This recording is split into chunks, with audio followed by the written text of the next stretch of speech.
Balikan ko lang yung corruption. Palace reaction na lang po sa improved standing ng Philippines sa Corruption Perception Index. From 114, 120 na po tayo out of 182 countries. Expected po yan dahil binuksan po ng Pangulo ang issue tungkol sa korupsyon. So, kung binuksan ng Pangulo ang korupsyon, magkakaroon ng pag-iimbestiga at ito po ang ninais ng Pangulo, maimbestigahan. So, nagkaroon ng imbestiga na open ang mga natatago noon.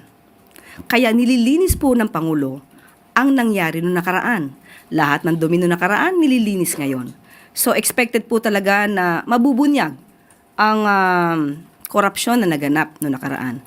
At sa paglilinis pong ito, makikita po nila ang pagbabago para mas makita nila na pinipigilan at tinatanggal na ang korupsyon sa pamahalaan.